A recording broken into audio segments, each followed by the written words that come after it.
Explore, le podcast qui explore le futur du sport. Une création de l'agence Code Zéro et Mordule Podcast. Salut, bienvenue sur ce nouvel épisode de Explore, le podcast de l'agence Code Zéro qui explore le futur du sport. Aujourd'hui, Thierry Seret nous présente Benjamin Beneteau, un ancien des forces spéciales, aujourd'hui entrepreneur et fondateur de Wildman, une agence de design d'aventure. Wildman propose notamment des long range adventures, des itinéraires de 48 heures en autonomie où se mélangent les pratiques outdoor, parapente, escalade, packcraft ou vélo, et les milieux, en l'air, sur terre, dans l'eau et sous terre. Thierry et Benjamin en profitent pour interroger le concept de micro-aventure qui fleurit aujourd'hui à tous les coins de rue. Une question de fond, est-ce que la micro-aventure tue le concept de l'aventure ? Vous découvrirez aussi le concept d'azimut brutal, inventé par les militaires, ou l'exploration en mode sanglier. Benjamin nous parle enfin d'une école de management particulière. Créée par des anciens des forces spéciales, elle veut transposer les vertus pédagogiques des sports outdoor aux compétences managériales. Ou comment faire de la gestion financière en pratiquant la Via Ferrata. Allez, je vous laisse profiter. Bonjour à toutes et à tous et bienvenue dans Explore, le podcast qui explore le futur du sport. Il y a de nombreuses définitions de l'outdoor, notre sujet du jour, mais revenons au mot en lui-même. On peut l'apprécier pour les univers qu'il résume, on peut aussi regretter que son utilisation exponentielle le vide peu à peu de sa substance. Sincèrement, nous n'allons pas courir ce risque aujourd'hui tant Benjamin Beneteau, l'invité d'Explore, a une idée ambitieuse des activités auxquelles on peut se livrer lorsque l'on est dehors, justement. De ce que l'on va chercher au fond des bois, en montagne, dans les single tracks ou sur le dos des rivières. L'idée originale de Wildman, la société qu'il a créée, puise ses racines dans la spécialité recherche aéroportée des forces armées, c'est-à-dire la recherche du renseignement, univers qu'il a bien connu. Les savoir-faire communs de ces unités reposent sur leur discrétion, leur autonomie, leur extrême adaptabilité aux conditions climatiques, leur capacité à progresser sur tout type de terrain, et cela via des modes de déplacement aussi bien terrestres, aériens ou aquatiques. Benjamin a imaginé le concept de long range adventure avec ce vécu à l'esprit. Ces itinéraires en milieu naturel, de 48 heures à plusieurs jours, se réalisent en toute autonomie. Il est question de dépassement de soi, d'engagement, mais aussi, vous allez voir, de contemplation, de découverte et d'hédonisme. On en revient donc à l'outdoor. Bonjour Benjamin. Bonjour Thierry. On est très heureux de te recevoir ici sur le podcast de Code Zéro. On se connaît depuis un bon moment, on a toujours eu un regard très intéressé sur tes projets qu'on a toujours trouvé très inspirants. Tu as une approche très personnelle de la nature, donc c'était pour parler outdoor principalement qu'on voulait dédier un épisode de ce nouveau podcast à toi. Alors je voulais commencer par cette phrase de Francis Bacon, on ne peut vaincre la nature qu'en lui obéissant, qui était très inspirante. Donc c'était une façon finalement d'introduire cet échange et te poser la première question, c'est peux-tu nous parler des origines de Wildman et les raisons qui t'ont amené à créer ce projet? Alors, aux origines de Wildman, il fallait remonter à ce que j'avais connu dans le parcours professionnel et dans le début de carrière dans les institutions militaires. Et en fait, j'avais envie de retrouver un certain nombre de sensations ou d'émotions que j'avais pu connaître à cette époque-là, mais je souhaitais pas revenir sur des aspects justement très militaires. Et je faisais un peu le tri dans ces émotions et dans ces sensations. Et je retrouvais en fait une passion, vraiment une passion et une appétence particulière pour la capacité à évoluer dans différents milieux, à pouvoir m'adapter pour parcourir des compartiments de terrain. Ce qui était au sein des armées, notamment dans les forces spéciales et les unités de renseignement dans la profondeur, c'était vraiment quelque chose qui était prégnant puisque on confie des missions à des groupes, à des équipes de quelques personnels qui ont vocation en fait à pouvoir évoluer dans un compartiment de terrain souvent hostile en s'adaptant du mieux possible aux différentes contraintes et en utilisant du matériel qui est mis à leur disposition et pour lesquels ils sont formés pour évoluer selon ces différentes contraintes. Et c'est ça que je retenais, dehors de d'autres aspects qui m'avaient bien plu mais dans lesquels je voyais pas ce qu'on pouvait en faire derrière. Moi, j'avais envie vraiment de retirer tous les aspects militaires, de ranger les flingues, de quitter les treillis, mais par contre de conserver cette capacité un peu à découvrir une zone ou une localité, une région, un site, avec cette approche très pluridisciplinaire qui peut emprunter soit à l'aérien, soit à l'aquatique, soit au spéléologique, soit au terrestre, qui permet de jouer un peu avec le panel de disciplines outdoor qui peut exister. Et du coup, ça m'amenait souvent sur des thèmes dont on parlera certainement tous les deux après. La micro-aventure, ça résonnait beaucoup avec ça, mais je me retrouvais pas non plus dans ce concept-là. Donc je voyais bien qu'il fallait que je le tortille pour trouver quelle était la chose à moi qui m'intéressait, et puis un peu aller la tester pour voir si elle pouvait faire écho avec d'autres personnes. Est-ce qu'elle pouvait plaire? Est-ce que ça pouvait séduire? Ou est-ce que ça allait rester quelque chose d'extrêmement marginal? Et donc maintenant, avec les années, je sais que la frontière est mince entre les concepts, mais moi je sais ce qui moi me plaît et ce qui me convainc. Peux-tu nous raconter brièvement ton parcours, évidemment, ce qui t'a amené à un jour imaginer Wildmine? Je me suis engagé assez jeune dans l'armée française. J'ai eu la chance, parce qu'on peut vraiment parler de chance, c'est une des vertus du côté militaire, c'est que c'est une véritable méritocratie. Donc à partir du moment où on tourne bien, on fonctionne bien, il y a beaucoup d'opportunités qui peuvent s'ouvrir au personnel. Et donc du coup, je me suis retrouvé assez jeune à accéder à une unité relativement prestigieuse, qui est le 13e régiment de dragons parachutistes, qui est spécialisé en recherche de renseignements à un niveau stratégique, donc qui est une des composantes des forces spéciales françaises. Et donc je vais arriver là-bas très jeune. On va me proposer de tout recommencer à zéro. Ça fait à peu près 1 an que je suis dans l'armée. J'ai fait plusieurs écoles de sous-officiers et on me propose de recommencer à zéro pour pouvoir suivre l'intégralité du cursus et devenir ce qu'on appelle un enfant du 13. Et je finirai un peu plus d'une dizaine d'années plus tard en qualité de chef d'équipe. Donc une grosse partie de ce qui me motive encore aujourd'hui est liée à cette expérience-là. Je vais vivre plusieurs missions opérationnelles à travers le monde, mais surtout je vais complètement adhérer à cette logique de renseignement et à cet univers très particulier des équipes clandestines qui se servent d'appareils photo là où les autres se servent d'armes à feu, qui se servent de postes de transmission, qui se servent plus de pelles et de pioches et qui se fondent dans la nature. Il y a un très très bon reportage de l'Insider sur la chaîne Planète qui pour moi reflète très bien ce qu'on vit dans ce genre d'unité et qui vont en plus aller chercher énormément de questions de dépassement de soi.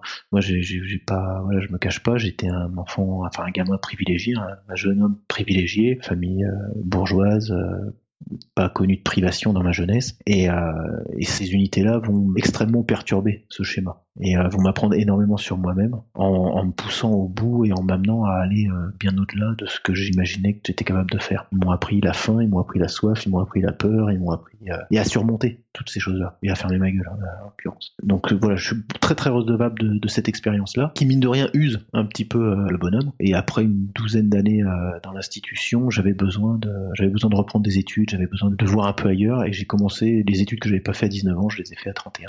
Et je suis rentré dans une succession de masters dans l'intelligence économique qui me semblait être la voie naturelle. Ensuite, je vais faire une expérience dans l'industrie notamment nautique et je vais faire une expérience de 6 années où je vais me perdre, je pense, un peu. Où je vais m'imaginer être quelque chose ou avoir quelque chose à faire. Et puis, ça va être une expérience assez douloureuse parce que ça se finit pas du tout comme c'était prévu. J'ai lancé Wildmine en 2017 avec vous, avec Code Zero, qui m'avait profondément aidé et aiguillé, qui m'avait donné énormément de bons conseils que j'ai pas forcément retenus ou appliqués. Non, parce que je pense que j'avais besoin moi aussi de me chercher et de me trouver. Je me suis découvert finalement peut-être plus créatif que je l'imaginais, peut-être moins administratif que je l'imaginais, voire limite étanche à certaines problématiques. Et puis surtout une grande bouffée de liberté. Il m'a bien fallu 4 ans pour faire le tri entre les bonnes et les mauvaises idées que je pouvais avoir et puis aboutir à quelque chose qui moi me plaît et qui me permet de continuer. Effectivement, je repensais aussi à ces années où on a travaillé ensemble et je me souviens aussi quand tu nous expliquais le concept de Wildmine et le concept de tes aventures et de cette envie de se fondre sur le terrain, d'avancer et de vivre quelque chose d'assez intense. Je me rappelle du concept de long range et j'aimerais que tu nous expliques en quelques mots en quoi consiste la notion de long range aventure. Disons que à la base, ça part du concept et de la doctrine d'emploi de ces unités un peu spéciales, qui est ce qu'on appelle des long range recce patrol. Donc des patrouilles qu'on envoie très très en arrière des lignes ennemies. Faut imaginer, si on prend un contexte actuel, t'imagines la ligne de confrontation entre Russes et Ukrainiens. Si l'Ukraine dispose de telles unités, ils vont essayer de parachuter très en profondeur du dispositif russe des équipes clandestines, en mesure de renseigner leur état-major sur ce que les Russes sont en train de leur préparer, de façon à anticiper ce qui va arriver sur le coin de la gueule. Donc le concept partait de là. Alors comme je t'ai dit, moi il n'est pas question de faire vivre ça à des particuliers, aucune envie de rentrer là-dedans, et aucune appétence pour aller vers du bushcraft ou pour refaire vivre des notions de survivalisme, des choses comme ça, même si moi j'ai connu ça, que ça a beaucoup de vertus, mais que ça m'intéressait pas. Et en revanche, je me disais, comment on reconstitue ça dans un environnement touristique, et est-ce que ça peut matcher, est-ce que ça peut faire sens, et donc du coup, si je jette mon dévolu sur un site historique, sur une zone géographique, comme on a pu le faire ensemble sur Arcachon, sur le Pic Saint-Loup, ou des choses comme ça, et que j'ai pu faire après sur l'Arabida, sur le lac d'Annecy, etc. Si je jette mon dévolu sur une zone, comment je la traite, comment je la gère dans ce contexte de long range adventure. Donc comment en fait je peux utiliser le compartiment de terrain qui m'est donné de façon à le découvrir en usant de différentes disciplines sportives, en utilisant le cours d'eau quand il y a un cours d'eau, en utilisant la spéléo quand il y a de la spéléo, en utilisant la via ferrata si via ferrata il y a, en utilisant l'aérien s'il y a un compartiment aérien, etc. de façon en fait à la fin à obtenir une vision véritablement multidimensionnelle de cet environnement. Ce qui est un peu la manière, ça reste quand même très allégorique, mais ce qui est un peu la manière dont on peut traiter un objectif dans le sens militaire du terme. Sachant que le militaire il a une mission à remplir à la fin qui est d'obtenir un certain nombre d'informations, là c'était la mission quelque part que je m'affectais, c'était de me donner un regard différenciant de ce que Monsieur Tout-le-Monde peut rencontrer à l'Office du tourisme et traiter la zone de cette manière un peu atypique. T'as pu le constater toi-même, hein. On a vu que ça pouvait vraiment matcher, puisque moi je me rappelle quand on avait fait Arcachon, même des gens du coin nous disaient que ça n'avait pas été tourné à Arcachon. Si, ça avait bien été tourné là-bas. Et quand des fois, tu vois, sur Annecy, le rappel du Roc de Cher, je crois que, à ma connaissance, je connais personne d'autre que nous qui l'avons fait, quoi. Donc on voit bien qu'on peut trouver des approches différentes. Et moi c'était ça, la long range, c'était cette logique-là, et parce que derrière, ce qui est important aussi de souligner, c'est les vertus que ça va chercher. Et c'est là où je vais peut-être t'offrir la transition vers la micro-aventure. Mais je pense que dans cette idée de long range, même si ça dure qu'un week-end, il y a vraiment une notion d'aller se chercher, d'aller parcourir un nombre de kilomètres assez important, d'aller s'épuiser dans 2-3 activités à la journée, et donc sur un week-end ou sur 3 jours, ça va faire 6, 9, 12 activités différentes. Donc il y a quand même une logique d'épuisement, parce que je pense qu'il y a des vertus dans l'épuisement du corps, et je pense que j'essaye de retrouver quelque part toutes ces vertus qui m'ont été transmises dans ma formation initiale, et d'aller chercher un peu au fond de moi une part de ressources insoupçonnées, d'aller me challenger sur des choses sur lesquelles je vais avoir de l'appréhension, hein, parce que je pense qu'on a tous de l'appréhension, et cultiver cette capacité multidimensionnelle, je trouve que ça a une vertu. Pour moi, c'est un challenge, et c'est un challenge de proximité. C'est un challenge qu'on n'est pas obligé de traverser 4 continents pour aller se confronter à ça. Justement, comme tu le disais, pour faire la liaison, l'une des questions c'était est-ce que le concept de la micro-aventure dénature l'aventure ? Est-ce que l'idée de la micro-aventure, qui est une chouette idée parce que finalement elle est séduisante, mais est-ce que finalement ça rend pas caduque l'idée d'aventure ? Je pense qu'aujourd'hui ça embrasse très largement. Alors, il y a des vertus à ce que la micro-aventure embrasse aussi largement le secteur, parce que ça le démocratise, ça le popularise, ça le vulgarise, ça amène des gens qui ne se seraient pas imaginés faire des choses comme ça à pouvoir les envisager. Maintenant, je trouve que on a une approche en France qui reste quand même plus dans le micro que dans l'aventure. Et c'est là où moi, peut-être, je me retrouve pas. Mais par contre, je pense que il existe aujourd'hui des disciplines naissantes qui nous viennent, alors comme très souvent d'outre-Atlantique, mais pas que, qui commencent à émerger, à voir le jour, et je sais que tous les deux on en discute assez souvent, et qui pour moi font beaucoup plus écho à ce que serait la micro-aventure. Et donc ce concept de Alastair Humphrey, à la base c'est quand même un aventurier qui écrit ça. Donc aujourd'hui, si tu retournes sur son site, on voit quand même que même lui, il s'est fait un peu embrasser par la tendance, et puis on essaye de faire des choses, passer une nuit dans votre jardin, c'est déjà un premier pas vers la micro-aventure. Ouais, c'est un peu tiré par les cheveux, c'est comme je te dis souvent, quoi. Ma grand-mère, quand elle allait aux champignons, c'était pas une micro-aventure, elle allait aux champignons, quoi. Et aller faire une sortie VTT, ça fait des décennies depuis que le VTT existe que des gens font des sorties VTT. C'est pas forcément de la micro-aventure. Et d'ailleurs, si tu regardes, en fait, il y a quelques principes que lui édicte. Il trace un peu la trame de la micro-aventure, si tu veux. Et en gros, chez les Français, on va retenir la première séquence de sa définition. On va retenir que ça doit être de courte durée, que ça doit être proche de chez soi, que ça doit être simple à réaliser et responsable. Et c'est vrai qu'on retrouve ça dans ce qu'il nous écrit, mais il écrit ça et il fait à la fin « Yet still fun, exciting, challenging, refreshing and rewarding ». Et je pense que c'est cette partie-là de la phrase qu'on a omise.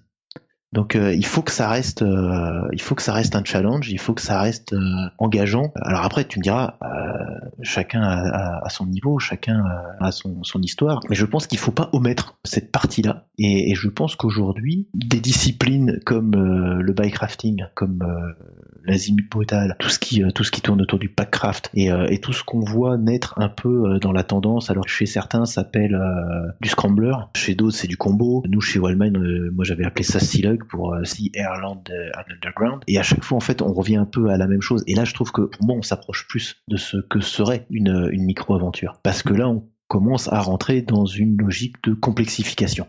Et ça sort du simple fait d'aller dehors. Après, voilà, comme je te dis, il y a des vertus quand même à l'approche telle qu'elle existe aujourd'hui en micro-aventure, parce que c'est d'emmener le maximum de personnes dehors. Mais je trouve que ces tendances-là, qui souvent sont le mariage ou le mixte de 2-3 activités différentes, s'approchent plus. Et celle que je rajouterais comme tendance aussi, c'est l'urbex. Je pense que voilà, pour moi, dans l'urbex, on commence à être dans la micro-aventure. Et d'ailleurs, il y a beaucoup de choses intéressantes à souligner là-dedans, parce que ceux qui sont aujourd'hui les tenants de la micro-aventure ne parlent pas, ou peu, mais aussi parce qu'ils en ont fait un outil commercial et que donc on peut pas tout dire quand on fait quelque chose de commercial. C'est qu'il peut y avoir des notions d'interdit dans la micro-aventure, il peut y avoir des notions de... Aujourd'hui, on a une prolifération réglementaire qui est assez pénible et qui a tendance à empirer, et que quelque part, dans la micro-aventure, il y a peut-être une notion d'interdit, de transgression, et d'aller faire des choses en mode pas vu, pas pris, pris pendu. Oui, tout à fait. Mais je trouve que dans ton concept originel, de toute façon, il y avait quelque chose qui est pas forcément présent. C'est pour ça que je le vends pas. Oui. Parce que je suis trop borderline. Oui, il y avait quelque chose qui n'était pas forcément présent dans la micro-aventure telle qu'on la voit actuellement, telle qu'elle est. C'est pas péjoratif ce que je dis, recyclée notamment par les offices du tourisme. C'est une notion d'engagement, en tout cas. Alors pas forcément de transgression, mais en tout cas d'engagement. Et le fait de se dire, je vais d'un point A à un point B, je vais utiliser mes jambes, je vais utiliser un kayak, je vais utiliser un VTT, ou je vais grimper une falaise, et cette notion, finalement, ce qui nous amène à en discuter aujourd'hui, de contact privilégié avec la nature, qui nous sort un peu du pur tourisme entre guillemets, même si encore une fois c'est pas péjoratif. Alors justement, je passe à la question, parce que tu as prononcé le terme magique d'azimut brutal. Donc peux-tu nous définir ce que c'est que l'azimut brutal d'abord, et de quelle manière ce terme-là peut amener à finalement une aventure outdoor, une aventure de terrain qui soit passionnante? Alors écoute, ce que je veux dire n'engage que moi, mais moi ce terme je le connais depuis mes premières années dans l'armée. Je pense qu'il est familier des militaires. Le combat, et notamment le combat commando, nécessite une grande connaissance de la topographie et du déplacement sur tout terrain. Et l'azimut brutal, c'est un peu la procédure ou le mode dégradé où la carte ne correspond plus au terrain. Les sentiers, les layons, les chemins noirs, comme dirait Tesson, ne sont plus ceux qui étaient représentés sur la carte. Et il y a un moment, il faut bien que ça avance, et on peut pas tergiverser. Et donc il y a un moment, il y a ce mode un peu sanglier qui consiste à prendre un azimut, donc un cap, et une distance, et puis ça passe, quoi. Et donc en gros, on colle à la boussole, on colle à l'azimut, et quelque part, quel que soit le compartiment de terrain qu'on rencontre, on va s'adapter. Donc s'il y a une coupure humide, il faut la franchir. S'il y a une coupure sèche, il faut la franchir également. C'est pas le même dispositif, c'est pas le même équipement. Après, il y a toujours des zones à contourner. S'il y a une zone urbanisée, nous on les contourne. Mais globalement, c'est un peu c'est ce concept de un cap, une distance. Et aujourd'hui, on commence à en entendre parler. Et là, pour moi, c'est pareil. Ça fait beaucoup plus écho à ce que serait de la micro-aventure que ce qu'on peut communément entendre. Par contre, voilà, ça plaît pas forcément aux propriétaires fonciers. C'est pas forcément quelque chose que tu peux vendre. Par contre, c'est quelque chose que les gens peuvent facilement faire entre groupes de copains. C'est un peu la scène que je te mimais un jour. C'est-à-dire, voilà, à l'apéro, on sort une carte, on prend une bouteille de bière, on la fait pivoter sur elle-même, elle s'arrête dans un sens. On prend une règle, on trace une route à l'échelle, et puis après, voilà, là, il y a un cap, et maintenant, il faut passer. Donc, il y a un point de départ, il y a un point d'arrivée. Après, libre à soi de se laisser une marge de manœuvre de part et d'autre du cap.